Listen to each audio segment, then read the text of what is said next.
अब देखेगा भारत न्यूज परिवार की ओर से सभी क्षेत्रवासियों, जिलेवासियों व देशवासियों को स्वतंत्रता दिवस के इस राष्ट्रीय महापर्व की हार्दिक शुभकामनाएं। नमस्कार, मैं खुशी और आप देख रहे हैं अब देखेगा भारत। आइए नजर डालते हैं आज की बड़ी खबर पर।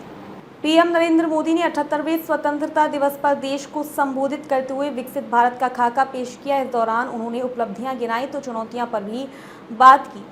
पड़ोस के देश बांग्लादेश में हिंदुओं के खिलाफ हिंसा पर पीएम नरेंद्र मोदी ने खुलकर बात की तो वहीं यूनिफॉर्म सिविल कोड की भी वकालत की। उन्होंने इसे नई शब्दावली के साथ पेश करते हुए कहा कि देश को अब सेक्युलर सिविल कोड की जरूरत है। उन्होंने कहा कि लंबे समय से कम्युनल सिविल कोड रही, अब देश को सेक्युलर सिविल कोड मिलना चाहिए। आइए जानते हैं क्या रही पीएम नरेंद्र मोदी के भाषण की 10 बड़ी बातें। पीएम मोदी ने लगातार 11वीं बार लाल किले से तिरंगा फहराते हुए कहा कि माताओं और बहनों के खिलाफ जो अत्याचार हो रहे हैं उसके खिलाफ देश में आक्रोश है। इसे सभी राज्यों को गंभीरता से लेना होगा। ऐसे मामलों में जल्दी से जांच हो और राक्षसी कृत्य करने वालों को कड़ी सजा हो। महिलाओं पर जब बलात्कार और अत्याचार की खबरें आती हैं तो वह छाई रहती हैं, लेकिन जब दोषियों को सजा होती है तो वह खबर कोने में पड़ी रहती है। ऐसी खबरों को प्रमुखता देनी चाहिए ताकि अपराधियों में डर पैदा हो। उन्होंने किसी का नाम नहीं लिया, लेकिन उनका इशारा सीधे तौर पर कोलकाता के रेप और मर्डर कांड की ओर था, जिसके खिलाफ देश भर में लोग आंदोलन कर रहे हैं। बांग्लादेश में जो कुछ हुआ है उसे देखते हुए चिंता करना वाजिब है। मैं आशा करता हूं कि वहां हालात जल्दी ही सामान्य होंगे। खासतौर पर 140 करोड़ भारतीयों की चिंता है कि वहां के हिंदुओं और अल्पसंख्यकों की सुरक्षा सुनिश्चित हो। भारत हमेशा चाहता है कि पड़ोसी देश शांति से रहे और विकास की ओर बढ़े। हम बांग्लादेश के विकास के लिए चिंतित हैं और कुछ भी सकारात्मक हो इसके लिए हम साथ हैं। क्या कोई कुछ सोच सकता है कि देश में संविधान का शासन है, इसके बाद भी कुछ ऐसे लोग निकल रहे हैं जो भ्रष्टाचार का महिमा मंडन कर रहे हैं।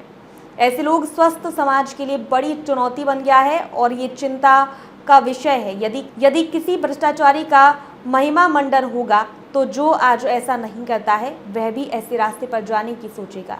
हमें नकारात्मक लोगों से बचना होगा। कुछ लोग देश का विकास नहीं चाहते। विकृति तो विनाश और सर्वनाश का कारण बनती है। उन्होंने कहा कि कुछ ऐसे लोग हैं जो हर बात में नकारात्मकता ही देखते हैं। हमें विकसित भारत की ओर बढ़ते हुए ऐसे लोगों को नजरअंदाज करना होगा।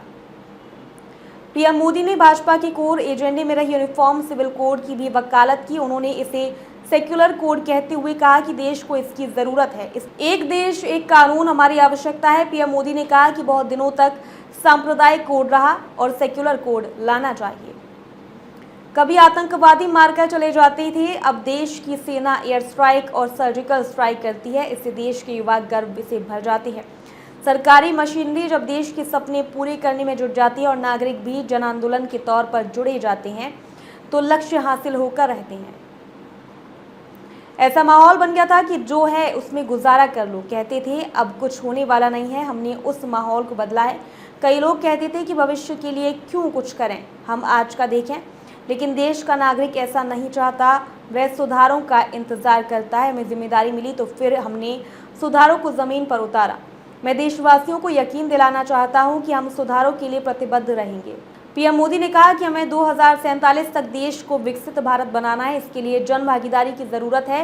पीएम मोदी ने कहा कि हमने जिस तरह से माहौल बदला है और 25 करोड़ लोग गरीबी से ऊपर उठे हैं, उससे आकांक्षाएं बढ़ी हैं। पीएम ने राजनीति में जातिवाद और परिवारवाद की मुक्ति का भी खाका पेश किया। उन्होंने कहा कि हम चाहते हैं कि कम से कम 1 लाख युवा राजनीति में आए जिनके परिवार से अब तक कोई पॉलिटिक्स में ना रहा हो। ये लोग विधायक, सांसद, प्रधान, मेयर आदि बने। ऐसे लोग आएंगे तो नए विचार सामने आएंगे और परिवारवाद का खात्मा होगा। पीएम मोदी ने कहा कि देश हर 3 महीने में चुनाव से तंग आ चुका है। अब बारी आ चुकी है कि एक देश एक चुनाव की ओर बढ़ा जाए। F9 न्यूज हेड असीम कुमार सामंतों की रिपोर्ट। अब तक के लिए बस इतना ही। फिर होगी आपसे मुलाकात ऐसी एक और खबर के साथ। तब तक के लिए नमस्कार और देखते रहिए अब देखेगा भारत।